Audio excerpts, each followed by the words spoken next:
नमस्कार मैत्रिणींनो, स्वागत आहे तुमचं माझ्या चॅनलवरती। आज मी तुम्हाला अनंत चतुर्दशीची व्रत कथा सांगणार आहे। व्हिडिओ शेवटपर्यंत ऐका आणि व्हिडिओ जर आवडला तर व्हिडिओला लाईक करा, शेअर करा।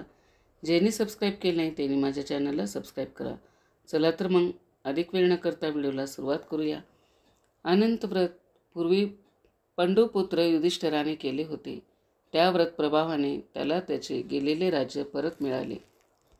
त्याचे असे झाले, कौरव आणि पांडव पण लावून दूध खेळत होते। त्या दूध क्रीडेत पांडवाचे सर्वस्व हरण झाले व त्यांना 12 वर्षे वनवास व 1 वर्ष अज्ञातवास भोगावा लागला। युधिष्ठिर अर्ध्या राज्याचा स्वामी, पण तो आपले भाऊ व द्रौपदी यांच्यासह घोर अरण्यात अनंत दुःखे भोगीत होता। पांडव वनवासात असतानाही कौरव अनेक कपट कारस्थाने करून त्यांना त्रास देत होते। पांडवाचे सत्व हरण करण्यास कौरवांनाही कडे पाठविले, परंतु प्रत्येक वेळी श्रीकृष्णाने त्यांचे रक्षण केले। पांडवाचे फार हाल होत आहेत हे पाहून एकदा श्रीकृष्ण त्यांना भेटावयास गेले। श्रीकृष्णाला पाहताच युधिष्ठिराने त्यांना लोटांगण घातले, त्यांची यथासांग पूजा केली। मग हात जोडून श्रीकृष्णाला प्रार्थना केली, हे कृष्णनाथा, तुमचा जय जयकार असो। तुमच्याशिवाय आम्हाला कुणाचा आधार आहे? तुमचे आमच्यावर कृपाछत्र असताना आम्हाला ही दुःखे का बरे भोगावी लागत आहेत? आम्ही काय केले असता आम्हाला आमचे गेलेले राज्य परत मिळेल? सर्व पांडवांनी व द्रौपदीने हात जोडून श्रीकृष्णाला हे विचारले। त्यावेळी श्रीकृष्ण पांडवांना म्हणाले, तुमचे गेलेले वैभव परत मिळवण्यासाठी मी तुम्हाला एक व्रत सांगतो। ते व्रत केले असता तुमचे गत वैभव तुम्हाला लवकर प्राप्त होईल। सर्व व्रतामध्ये अनंत व्रत अत्यंत श्रेष्ठ व प्रभावी आहे। ते व्रत तुम्ही करा, म्हणजे तुमचे राज्य तुम्हाला लवकर प्राप्त होईल। तो अनंत म्हणजे शेषशायी विष्णू, तेच माझे मूळ रूप आहे। मीच तो नारायण। दुष्टांचा संहार करण्यासाठीच मी वासुदेव कुळात श्रीकृष्ण म्हणून अवतार घेतला आहे। हे व्रत कोणत्या दिवशी करावे, कसे करावे हे आम्हाला सविस्तर सांगा, अशी विनंती युधिष्ठिराने केली असता श्रीकृष्ण म्हणाला, भाद्रपद महिन्याच्या शुक्ल पक्षातील चतुर्दशीला ही व्रत पूजा करावी। याविषयी मी तुला एक प्राचीन कथा सांगतो। ही कथा कृतयुगातील आहे।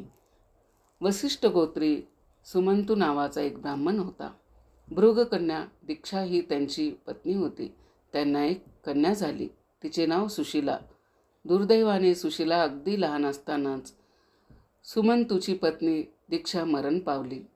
सुशीला अगदी नावासारखीच होती। ती लहानपणी पित्याच्या घरी असताना घरातील सर्व कामे ती अगदी व्यवस्थित करी।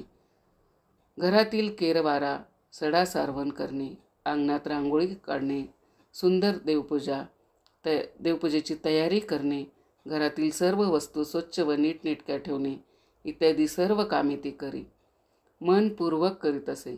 सुमंतूची पत्नी गेल्यामुळे त्याची अग्निहोत्रादी शोधकर्मे थांबली होती, म्हणून त्याने दुसरा विवाह करून दुसरी पत्नी घरी आणली। तिचे नाव कर्कशा। ती अगदी नावासारखी होती। ती अत्यंत दुष्ट होती, दुष्ट बुद्धीची होती। ती घरी कोणत्याही कारणावरून सतत भांडण करीत असे। सुशीला तिची सावत्र मुलगी, ती सुशीलेचा छळ करीत असे। सुशीला आता उपवर झाली। सुमंतूला तिच्या विवाहाची काळजी वाटू लागली। सावत्र आई तिचा छळ करीत होती व सुमंतूच्या साधनेतही विघ्न येत होते। यामुळे त्याला अतिशय वाईट वाटत असे। आपल्या कन्येचा विवाह लवकर झाला तर बरे होईल असे त्याला वाटत होते आणि तसा योग जुळून आला। एके दिवशी कैडिन्य नावाचा एक तरुण ऋषी सुमंतूच्या घरी आला। त्याने सुशीलेला पाहिले व तिला मागणी घातली। सुमंतूला कौंडिन्य जावाई म्हणून पसंत पडला। एका शुभ मुहूर्तावर सुशीला आणि कौंडिन्य जावई यांचा विवाह झाला। सुमंतूने कन्येच्या प्रेमापोटी सुशीला व कौंडिन्य यांना आपल्या घरीच ठेवून घेतले। आषाढ आणि श्रावण असे 2 महिने गेले। कौंडिन्यला सासूरवाडीस राहणे पसंत नव्हते। आपण आता दुसरीकडे राहावयास जावे असे त्याने ठरविले। मग सुमंतूने फार आग्रह न करता त्यांना जाण्यास परवानगी दिली। जाण्याचा दिवस आला तेव्हा सुमंतू आपल्या पत्नीला म्हणाला, कन्या आणि जावाई जात आहेत, त्यांच्यासाठी आज काहीतरी गोडधोड भोजन तयार कर। हे ऐकताच ती कर्कशा संतापली. काही एक न बोलता ती घरात गेली व दार बंद करून स्वतःला कोंडून घेतले. तिघांना मोठे आश्चर्य वाटले. सुमंतूला तर फार वाईट वाटले. त्याने स्वयंपाकघरात शोधाशोध केली. एका मडक्यात त्याला गव्हाचे थोडे पीठ दिसले. तेवढेच आपल्या मुलीला दिले आणि त्याने कन्या जावयाला निरोप दिला. सुशीला आणि कौंडिन्य एका रथात बसून निघाले. दुपारची वेळ झाली.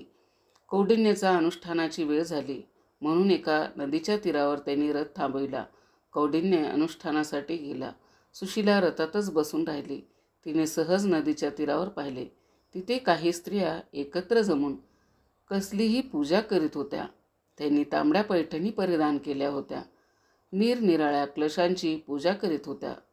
सुशीलेने त्यांच्याजवळ जाऊन त्यांना विचारले, तुम्ही ही कसली पूजा करीत आहात? या पूजेचा विधी कसा असतो? ही पूजा केली असता काय फळ मिळतं? हे सर्व मला सांगाल का? त्या स्त्रिया म्हणाल्या, बस, आम्ही तुला सर्व काही सांगतो. ही चतुर्दशीला अनंताची पूजा करावयाची असते. याला अनंत चतुर्दशी व्रत असे म्हणतात. ही अनंत पूजा दरवर्षी केली असता सर्व प्रकारच्या सुख समृद्धीची प्राप्ती होते. अनंत स्वरूप भगवान श्री विष्णूची आपल्यावर कृपा होते. ही पूजा कशी करावायची याचा थोडक्यात विधी असा. भाद्रपद शुद्ध चतुर्दशीला अनंत रूपे श्री विष्णूची पूजा करावयाची असते. हे एक कौटुंबिक व्रत आहे. कुटुंबातील एखाद्या व्यक्तीने घेतलेले हे व्रत परंपरेने पुढे चालू ठेवायचे असते. या अनंत देवतेचे प्रतीक म्हणून 14 गाठी असलेला एक रेशमाचा दोरा असतो. पूर्वी ज्याने हे व्रत चालविले असेल त्यांच्याकडून व्रतकर्त्याने हा दोरा विधीपूर्वक घेऊन ठेवायचा असतो.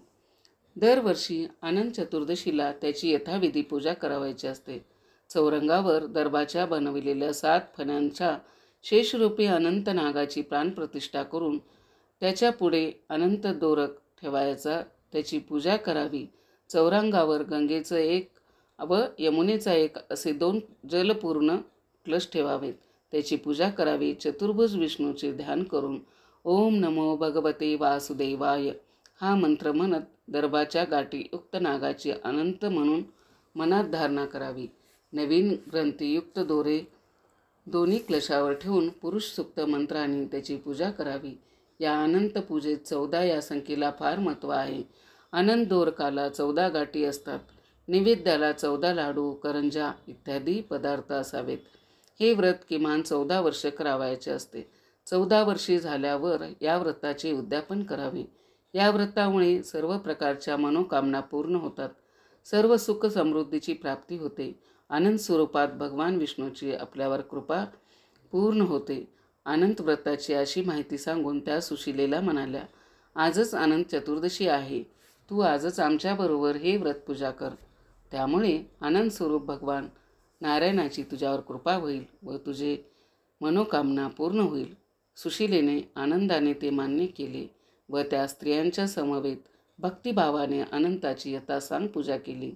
सुशीला आणि कौंडिन्य रथात बसून पुढे निघाले. काही अंतर गेल्यावर अचानक त्यांना अमरावती समान नगर लागले. हे कोणते नगर? हे कोणाचे नगर आहे? त्यांना काहीच समजेना. इतक्यात अनेक लोक हात जोडून त्यांच्या स्वागतासाठी पुढे आले. स्वामी, तुम्ही तपोनिधी आहात. या नगराचे राजा तुमचेच आहे असे म्हणत त्या लोकांनी त्या दोघांना सन्मानपूर्वक एका वैभवसंपन्न राजप्रसादात नेले. अनंत पूजेच्या प्रभावाने त्यांना हे वैभव प्राप्त झाले होते. एके दिवशी कौंडिन्याने सुशीलेच्या हातावरील अनंत दोरक पाहिला व तिला विचारले, हे हातावर तू काय बांधले आहेस? सुशीला म्हणाली, हा अनंत आहे. मी अनंत चतुर्दशीचे व्रत केले, त्यामुळे आपल्याला ही सुख समृद्धी प्राप्त झाली आहे. हे ऐकताच कौंडिन्याला राग आला. तो म्हणाला, आपल्याला सुख समृद्धी मिळाली आहे ती माझ्या कष्टाने, माझ्या ज्ञानामुळे मी केलेल्या खडतर तपश्चर्येने. त्यात त्या अनंताचा काहीही संबंध नाही. असे म्हणून त्याने तो अनंत दोरक हिसकावून घेतला व अग्नीत टाकला. अनंताचा कोप झाला. अनंत व्रताचा अपमान झाला. कौंडिन्याची सगळी संपत्ती नष्ट झाली. चोरांनी सगळी संपत्ती चोरून घेतली. त्यांच्या घराला आग लागून सगळे घर जळून भस्म झाले. सुशीलेला अतिशय दुःख झाले. ती शोक करू लागली. प्रत्यक्ष अनंत नारायण भेटल्याशिवाय मी अन्न पाणी घेणार नाही असा तिने निश्चय केला. सुशीला आणि कौंडिण्य एक वस्त्रानिशी वनात भटकू लागली. कौंडिण्याचे डोळे उघडले. त्याचा गर्व नाहीसा झाला. पश्चाताप दग्ध झालेला तो शोक करीत अनंताला शोधण्यासाठी त्याचा धावा करीत फिरू लागला. जो कोणी भेटेल त्याला तो विचारू लागला, तुम्हाला अनंत कुठे दिसला का? प्रत्येकजण नाही असे उत्तर देत असे. त्या वनात कौंडिण्याला एक आम्रवृक्ष दिसला. त्या वृक्षावर खूप फळे होती, पण एकही पक्षी त्या वृक्षाकडे फिरकत नव्हता. कौंडिण्याने त्या वृक्षाला विचारले, तू भगवान अनंताला पाहिलेस का? वृक्ष म्हणाला, नाही, मी पाहिला नाही. तुम्हाला त्याचे दर्शन झाले तर त्याची माझ्यासाठी क्षमा मागा. पुढे त्याला एक बैल दिसला. त्याच्या पुढे भरपूर चारा होता, पण त्याला तो खाताच येत नव्हता. तू अनंताला पाहिलेस का असे कौंडिण्याने त्याला विचारले. त्याने नाही असे सांगितले. कौंडिण्य पुढे गेला. त्याला 2 सरोवर दिसले, पण त्यातले पाणी कुणीच पित नव्हते. त्यांनीही तुम्ही अनंताला पाहिला नाही, तुम्हाला भेटल्यास आमच्याकडे पाणी येत नाही, ही परिस्थिती देवाला सांगा असे सांगितले. पुढे गेल्यावर त्याला एक गाढव व हत्ती दिसला. ते दोघे नुसतेच उभे होते. कोणी काही बोलत नव्हते, काही सांगत नव्हते. तेव्हा कौंडिण्य दुःखी कष्टी झाला. जमिनीवर पडून शोक करू लागला. अनंत अनंत अशा हाका मारू लागला. त्याला पश्चाताप झालेला पाहून भगवान अनंताला त्याची दया आली. तो वृद्ध ब्राह्मण रूपाने तिथे प्रगट झाला. कौंडिण्याने त्याच्या पायावर डोके ठेवून विचारले, तुम्ही तरी अनंताला पाहिले का? कोठेतरी पाहिलं का? त्यावेळी मीच तो अनंत असे तो ब्राह्मण म्हणाला. आणि त्याच क्षणी चतुर्भुज भगवान अनंत तिथे प्रकट झाले. त्यांनी कौंडिण्याची सात्वन करून त्याची गेलेली सगळी वैभव परत दिले. भगवान अनंत विष्णूने कौंडिण्याला वर दिला, तू धर्मशील होशील, तुला कधीही दारिद्र्य येणार नाही, तू शाश्वत वैकुंठ लोकात राहशील. श्रीकृष्ण म्हणाले. भगवान अनंत विष्णूने कौंडिण्याला असा वर दिला तेव्हा आपण वाटेत असलेला आम्रवृक्ष, बैल, 2 सरोवर, गाढव, हत्ती याची दयनीय अवस्था कशामुळे झाली होती आणि त्यांनी क्षमा मागितली ती का असे विचारले असता तेव्हा विष्णूने त्याला त्या प्रत्येकाचे स्वरूप समजावून सांगितले. भगवान विष्णू म्हणाले, तुला जो आम्रवृक्ष भेटला तो गतजन्मी विद्वान ब्राह्मण होता, परंतु त्याला तुझ्याप्रमाणेच आपल्या ज्ञानाचा गर्व होता. त्याने कोणालाही विद्यादान केले नाही, म्हणून त्याची ज्ञानफळे कडू झाली. त्यामुळे कोणीही पक्षी त्याच्या आश्रयास येईनासे झाले. तुला जो बैल दिसला तो गतजन्मी मोठा श्रीमंत माणूस होता. त्याने बरेच दान केले होते, पण त्याला त्या दानाचा गर्व होता. त्यामुळे आता त्याच्यापुढे गवत असतानाही त्याला ते खाता येत नव्हते. तुला ती 2 सरोवरे दिसली, त्या गतजन्मी 2 बहिणी होत्या. दानधर्माचा पैसा दुसरीकडे जाऊ नये म्हणून त्या दोघी बहिणी एकमेकींनाच दान देत होत्या. त्यांच्या संपत्तीचा इतरांना काही उपयोग झाला नाही, म्हणून त्या सरोवराचे पाणी कुणीही पित नाही. तुला जो गंधर्व दिसला तो तुझा क्रोध होय. तो तुझ्या जाणीवीतून बाहेर पडला व त्याला गंधर्वाचा जन्म मिळाला. तुला जो हत्ती दिसला तो म्हणजे तुला आपल्या तपश्चर्येचा झालेला गर्व. तो तुझ्या शरीरातून बाहेर पडला व त्याला हत्तीचा जन्म मिळाला. तू सुद्धा स्वतःच्या ज्ञानाचा गर्व केलास.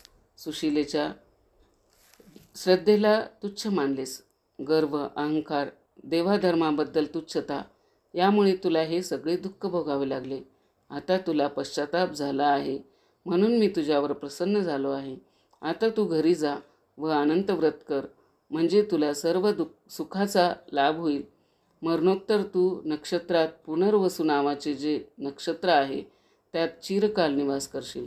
कौंडिण्याला सगळे पटले. त्याचा गर्व नाहीसा झाला. त्याने घरी जाऊन पुन्हा सुशीलेसह अनंत चतुर्दशीचे व्रत केले. त्याला अनंत वैभव प्राप्त झाले. ही कथा सांगून श्रीकृष्ण युधिष्ठिराला म्हणाले, अनंत व्रताचा महिमा हा असा आहे. या व्रतामुळे कौंडिण्याला त्याचे गेलेले वैभव पुन्हा प्राप्त झाले. त्याप्रमाणे तुम्हीसुद्धा हे व्रत केले तर तुमचे गेलेले राज्य तुम्हाला नक्कीच परत मिळतील, प्राप्त होतील. कसा वाटला माझा व्हिडिओ कमेंट करून नक्की सांगा. माझा व्हिडिओ शेवटपर्यंत ऐकलात त्याबद्दल आपल्या सर्वांचे मनापासून आभार. धन्यवाद.